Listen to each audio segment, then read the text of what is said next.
ایک مرتبہ be be Fatima گھر کے تمام کام کر کے چکی پیس رہی تھی اور رو رہی تھی۔ حضرت علی گھر میں تشریف لائے کہ دیکھتے ہیں کہ گھر کے سارے کام ہو چکے ہیں اور حضرت بی بی فاطمہ چکی پیس رہی ہیں اور ساتھ میں رو رہی ہیں۔ حضرت علی بی بی فاطمہ سے پوچھنے لگے کہ اے فاطمہ تو کیوں رو رہی ہے اور یہ پانی کس لیے گرم ہو رہا ہے اور اتنا سارا آٹا ایک ساتھ کیوں پیس رہی ہو؟ بی بی فاطمہ رو کر فرمانے لگی آج میں نے ایک خواب دیکھا ہے۔ میرے ابو جان کسی چیز کو تلاش کر رہے ہیں۔ میں نے ان سے پوچھا اے ابا حضور آپ کس کو تلاش کر رہے ہیں؟ تو میرے پیارے ابا جان نے سرکار دو عالم نے فرمایا اے فاطمہ بیٹی میں تجھے تلاش کر رہا ہوں۔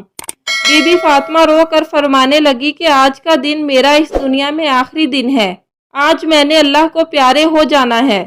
حضرت علی یہ بات سن کر بہت ہی زیادہ رونے لگے اور فرمانے لگے اے فاطمہ ابھی تک تو پیارے نبی حضرت محمد مصطفیٰ صلی اللہ علیہ وآلہ وسلم کے بچھڑنے کا غم ہمارے سینے میں ہی ہے اور تو اپنے بچھڑنے کی بات کر رہی ہے۔ میں تیری اس جدائی کو کیسے برداشت کروں گا؟ تو بی بی فاطمہ فرمانے لگی جس طرح آپ نے میرے ابا جان کی جدائی کا غم برداشت کیا ہے اسی طرح سے میری جدائی کا غم بھی برداشت کر لیجئے گا۔ حضرت علی پوچھنے لگے کہ پانی کیوں گرم کر رہی ہو اور یہ آٹا اتنا کیوں پیس رہی ہو؟ آج کے دن بھی تم یہ کام کر رہی ہو، تم نے بہت کام کر لیے ہیں۔ بی بی فاطمہ رو کر فرمانے لگی اے میرے پیارے شوہر میں نے آپ کے بھی تو حق ادا کرنے ہیں، میں نے اپنے بچوں کے بھی تو حق ادا کرنے ہیں۔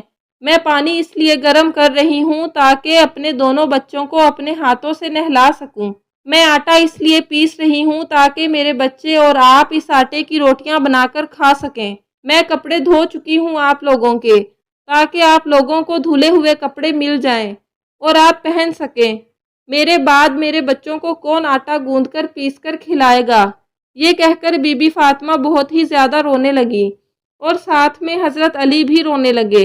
حضرت علی بی بی فاطمہ کو سمجھا کر وہاں سے اٹھا لیتے ہیں اور کہتے ہیں کہ یہ کام مت کرو۔ تبھی بی بی فاطمہ کی طبیعت خراب ہونے لگتی ہے، انہیں تیز بخار ہونا شروع ہو جاتا ہے۔ حضرت علی رو رہے ہیں، بی بی فاطمہ رو رہی ہیں اور اتنے میں گھر میں امام حسن اور امام حسین تشریف لے آتے ہیں۔ وہ دونوں اپنے ماں اور باپ کو روتے ہوئے دیکھتے ہیں تو اپنی ماں کے سینے سے لگ جاتے ہیں۔ ذرا سوچئے وہ کیا عالم ہوگا، وہ کیسا منظر ہوگا جس ماں کو پتہ چل جائے کہ آج میں نے اس دنیا سے رخصت ہو جانا ہے اور میرے بچوں کا کیا بنے گا؟ میرے بچوں کو کون کھانا کھلائے گا؟ میرے بچوں کو کون روز سلائے گا؟ اس ماں کے دل پر، اس باپ کے دل پر کیا گزرتی ہوگی؟ حضرت علی بہت ہی زیادہ رونے لگے اور بی بی فاطمہ بھی بہت رونے لگی اور اپنے باپ اور ماں کو دیکھ کر امام حسن اور حسین بھی رونے لگے اور پوچھنے لگے اے بابا جان آپ کیوں رو رہے ہیں؟ حضرت علی خاموش رہے۔ پھر بی بی فاطمہ سے پوچھنے لگے اے امی حضور آپ کیوں رو رہی ہیں؟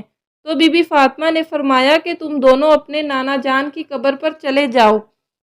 حدیث شریف میں آتا ہے کہ امام حسن اور امام حسین پیارے نبی صلی اللہ علیہ وآلہ وسلم کی قبر پر چلے جاتے ہیں، وہاں پر جا کر بیٹھ جاتے ہیں۔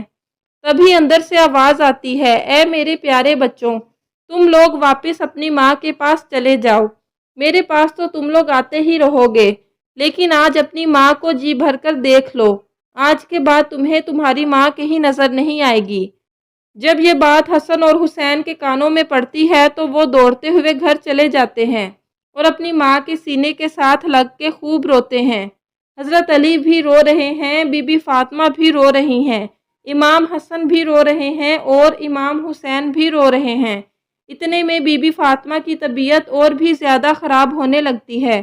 وہ حضرت علی کو اپنے پاس بٹھا کر ان سے 3 باتیں کہتی ہیں۔